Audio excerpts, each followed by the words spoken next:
What's up, folks? Welcome back to TacticalTortoise. My name is Trevi, and today we're doing a ridiculous rules video, where we deep dive into particular rules interactions in Warhammer 40k. Today, we're going to talk about one that has given me maybe the most questions over the course of the edition. If you have played against the most modern incarnation of Ultramarines, you may know that Marneus Calgar is maybe one of the most popular characters in competitive 40k right now. And exactly how this character works on the tabletop is not that easy to suss out. So today I'm going to go through all of the rules for multi-model units and cap it off by talking about exactly how Marneus Calgar's unit works. Now first we're going to start by giving a brief overview of unit keywords. Models in Warhammer 40k get keywords from a couple different places. Their faction keyword on their datasheet, which is a unit keyword that usually unlocks that unit to be included in armies of that faction. But it's important to note that other than this, model and unit keywords may not necessarily be unified.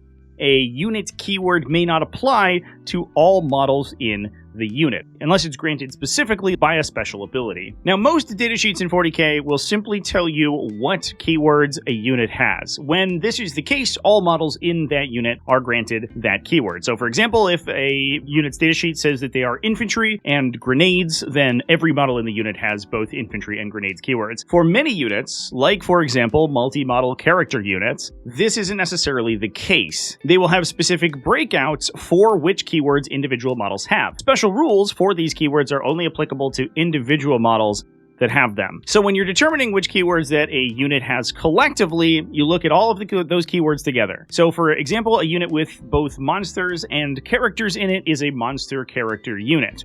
Anything that affects monster or character units when targeting them, for example, the anti-monster weapon ability, will take all of those keywords into account. However, many keywords like infantry, flying, or character will have additional rules baggage associated with it that is only applied to the specific models in that unit that have those keywords. So for example, a model with flying in a unit will confer the flying keyword to the unit, but not to the other models in it, which means that only the model that has flying will be able to traverse models and terrain like flying models do. In another example, a non-infantry character inside an infantry unit doesn't gain any benefit from the infantry keyword. It only gains the downside of things like anti-infantry weapons. So it can't, for example, walk through the walls of ruined terrain. That's right, Tyrant Guard are a mechanically trashed dumpster fire designed by a madman. Now, the reason that we're talking about this is that this is typically the case for multi-model character units. So, for example, if we look at a sample like an Imperial Guard command squad, we can see that while all models in that command squad share many keywords, only the officer in that squad has the character and officer keywords. This is important because this will change how that model interacts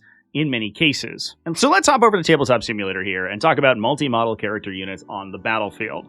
Now, generally speaking, these units will operate exactly like other units, with the exception that most of the time, only one model out of the bunch is actually a character model with the character keyword. Therefore, only that model can be given enhancements and stuff. There are a couple examples of multi-model units that are all characters, but these are usually epic heroes, so that distinction doesn't really make so much of a difference. When such units take damage, because they operate like any other unit, you can assign that damage anywhere you want it to go. That means, for example, you could begin an attack sequence by assigning damage to the character in the unit. And we'll talk about the implications of this later. As with all units, when such units are attacked, the toughness characteristic of the unit is determined by the highest toughness value of models within that unit. So this means that even if a unit is the majority toughness 3 but has a single toughness 6 model in it, they will be treated as toughness 6. Since multi-model character units tend to be very diverse,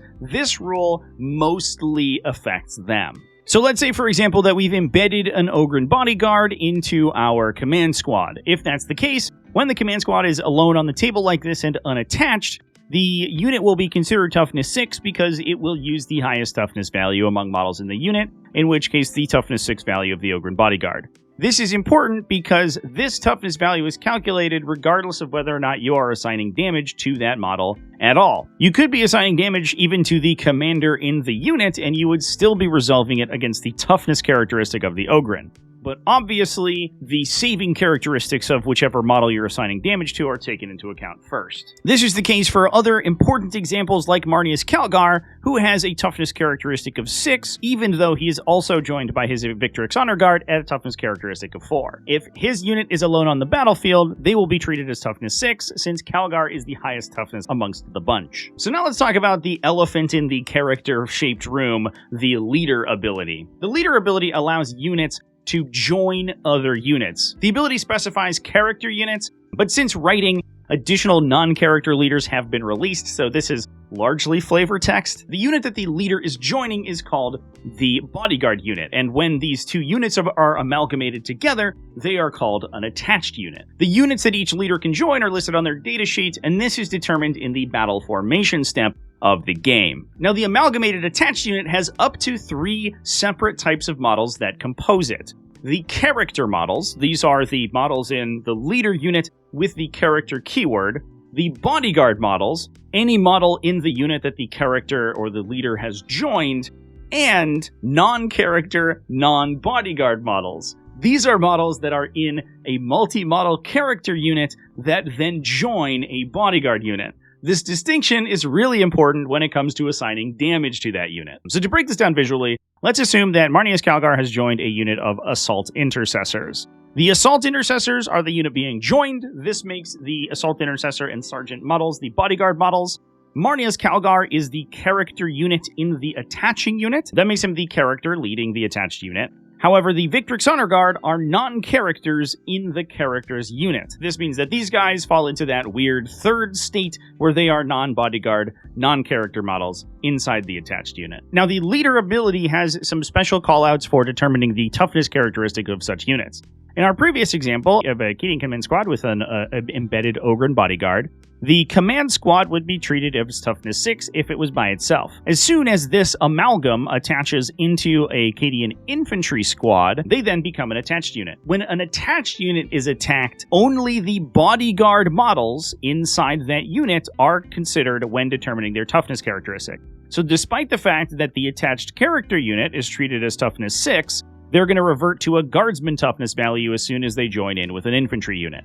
This is the case until the infantry unit is destroyed, in which case they revert back to the normal rules, which would check the Ogren bodyguard's toughness value. Now, regardless of what that toughness value is, as soon as any wound rolls are successful and any saving throws are inflicted, the leader ability swoops in and dictates where those attacks have to go. The leader ability restricts any attacks from being assigned to character models in an attached unit. It doesn't require that those attacks be assigned to bodyguard models, the infantry squad models in the unit, simply that they cannot be assigned to the character. So effectively, the bodyguard models and the non-bodyguard, non-character models are the only eligible recipients of that save. As a side note, it's worth noting as well that the Ogren cannot also be assigned saves because as of the 10th edition codex, it has the character keyword. So it is a character model inside an attached unit. Now this changes at the very instance that the last model in the bodyguard unit is destroyed. As soon as that happens, this unit goes back to being a regular unit and being treated as such,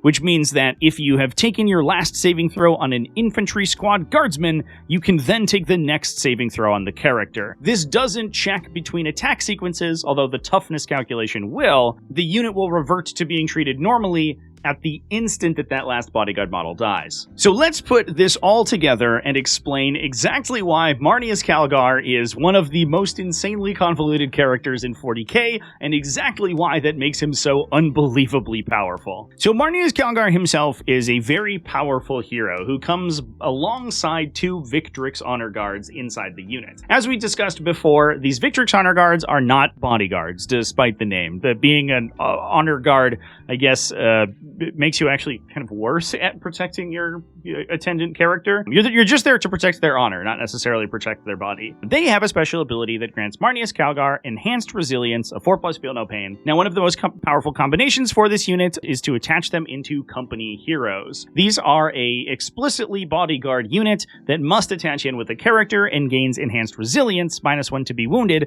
as long as a character is embedded inside the unit. Now, the only non-character bodyguards inside the unit are going to be the company heroes. So anytime that damage is assigned to the unit, you must assign it either to a Victrix Honor Guard or to any of the company heroes. Whichever model you assign a saving throw to will continue taking future saves throughout the phase until that received damage kills them, in which case you repeat the process and choose another one of these two components to assign the damage to. This lets you take high AP damage on the Victrix Honor Guard's Storm Shields. They'll have an invulnerable save against the big anti-tank weapons, whereas the company heroes just have to take it on their armor. However, the company heroes have more wounds, so they're able to take low damage, high volume attacks much more reliably. All the while, regardless of who you're assigning that damage to, benefiting from the +1 to wound thanks to being attached to a company heroes unit. Now, the normal course of action is that when taking this damage, always leave one Victrix Honor Guard alive. This guy really doesn't want to go down easily. As soon as that last company hero is dead, the unit reverts to being a Marneus Calgar in Friends unit rather than an attached unit.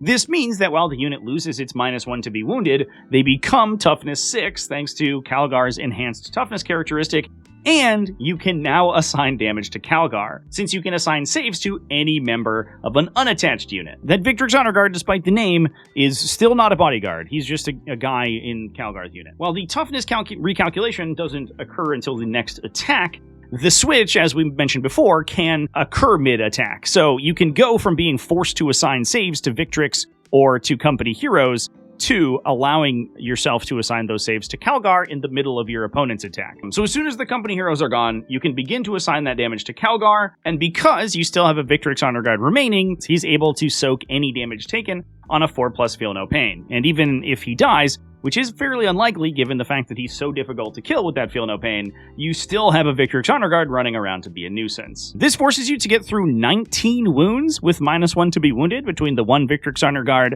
and the company heroes, with potentially a 4+ invulnerable save on that one Victrix whenever you need it. Then get through 6 wounds with a 4+ Feel No Pain, which is oftentimes the equivalent of somewhere around 12 damage, maybe even a little bit more if Marneus Calgar receives additional damage and is overkilled before you're down to the last Victrix Honor Guard in the unit, giving the unit an effective wounds count of 31, most of which is behind a -1 damage effect or invulnerable saves. Marneus Calgar is really stupidly hard to kill. So while Calgar is the most extreme example of this, many other multi-model character units, like the aforementioned Astra Militarum command squads, or characters like Saint Celestine, also exist.